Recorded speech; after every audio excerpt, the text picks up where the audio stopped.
I'm Dr. Joshua Huffman, owner of Mounds View Chiropractic and the author of this book, Growing Young. This is a book that covers natural alternatives to a wide array of health disorders. You're watching this video today because someone you love is struggling with dyslexia. You certainly may be asking yourself, what makes this doctor different from any of the other doctors that we've seen? It's certainly a fair question, and it's one that I truly get asked a lot. Well, let me start by saying this. See, I'm a board-eligible chiropractic neurologist with advanced training in functional blood chemistry analysis. My practice is focused on treating patients, adults and children who are suffering from chronic neurologic conditions such as autism, dyslexia, ADHD, migraine headaches, neuropathy, fibromyalgia, insomnia, and really many other disorders. Most of my patients, by the time that they arrive at my office, have been to see multiple specialists, they've received multiple different forms of treatment, and oftentimes, unfortunately, have had very little to no success. What makes my recovery program for kids with dyslexia so effective and so unique is that we evaluate and treat your child both metabolically and neurologically. This is something that really no one else out there is doing. This unique approach is what I'm going to be spending time explaining to you on this video.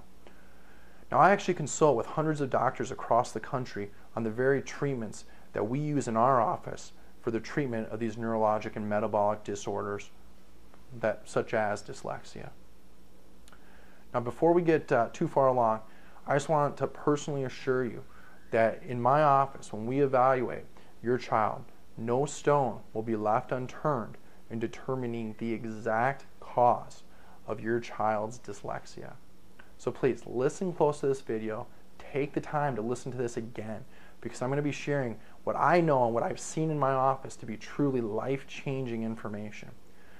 Now, I'm beginning to discuss dyslexia. I want to share what I find to be some really kind of staggering statistics and facts about dyslexia.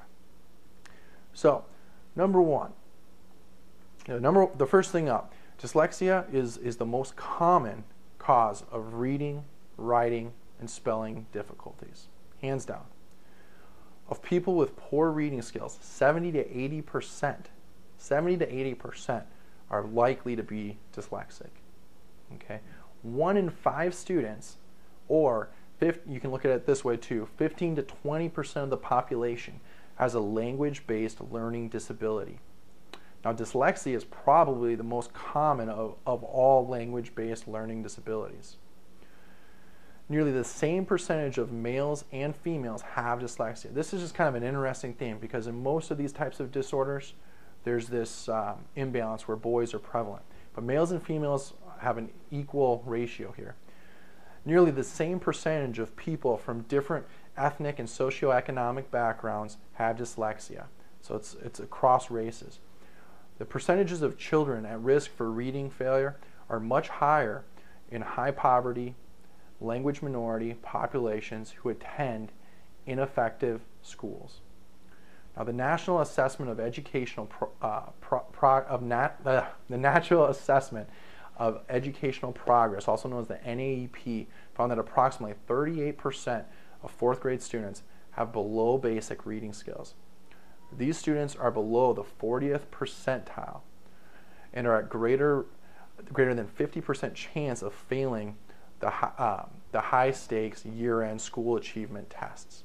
About 3/4 of the children who show primary difficulties with basic reading skills early on in reading development can be helped to overcome these difficulties to a large extent. But not all of these children have dyslexia.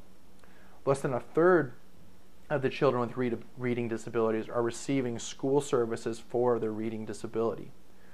The causes for reading difficulty may be neurobiological, caused by different structures or differences in the structure and function of the brain.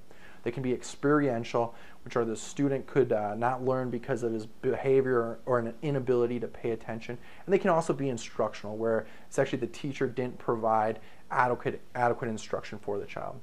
Or it can be a combination of all three of those.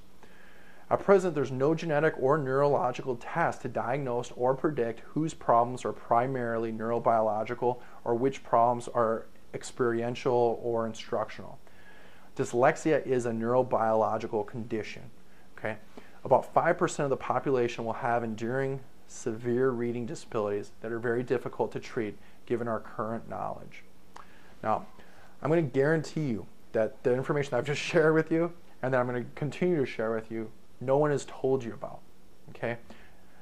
What I'm going to be addressing next is I want to go over what makes my program unique and how I successfully manage these kids with dyslexia. So, getting started, what makes my program unique? Well, first of all, like I mentioned before, we evaluate the brain. But not only that, we're going to evaluate both sides of the brain and provide treatment to return proper balance to the side of imbalance. So let's talk about the two different sides of the brain.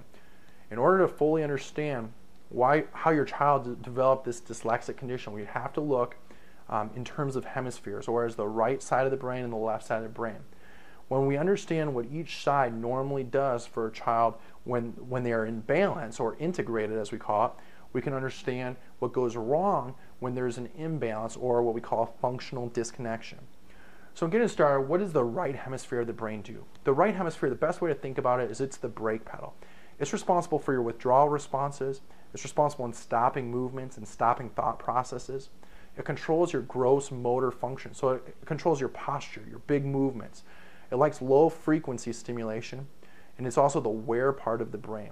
This is also the area that's involved in social learning, how to apply knowledge and have social etiquette. It's the more nonlinear, it's the creative side of the brain. It's also very, very responsible for your nonverbal communication, your face, your eyes, your body.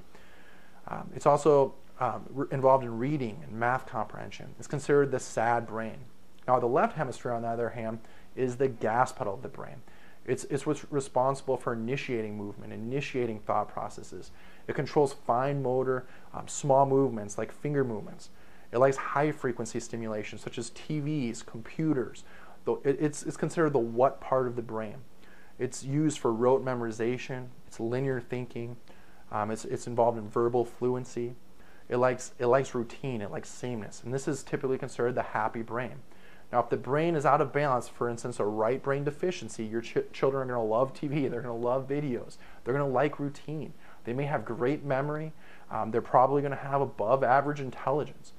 But you may notice that they have poor social skills, poor verbal skills. They're more prone to having poor emotional control, throwing tantrums. They're very self-directed and not very passive. They have a tendency to fidget, stay moving, and they can also what we call perseverate, which means that they fixate on a topic and they can't move on. They often also have sensory issues. So why do we develop language delays with these types of kids? Well, it's because of the nonverbal communication. When nonverbal communication is that right side of the brain, and it's really the foundation for verbal communication. So in other words, your child being understand feelings, understand facial expressions, body language. Without those basic pillars of communication working appropriately, verbal communication becomes delayed. One method to encourage appropriate speaking in these children is really to work on building the foundation, work on their nonverbal communication. Now, why do they develop sensory problems? Sensory problems most often are not a problem with the child's sensations or sensory system. It's often the problem is with the frontal lobes, and it's an inappropriate withdrawal responses to sensation. Traditional treatment options for kids with dyslexia and these other disorders are to treat the brain imbalance with medications. Now, this does not make sense because medications don't pick a side. They don't pick right or left side. They don't address the hemispheric imbalance that we've been talking about here today. We want to find out which side of the brain needs more help. Is it that right side that's weak, or is it that left side that's weak? We want to find out what specific areas of that side need help. Is it the parietal lobe? Is it the temporal lobe? Is it the frontal lobe? Is it the cerebellum? These are all important questions to ask. We also have to look at what is your child's metabolic capacity. What can their brain tolerate? How much stimulation can we give your child's brain to make them better? Okay. Now, how do I successfully manage these patients with dyslexia? Well, like I've already talked about, we're going to use metabolic and neurologic testing.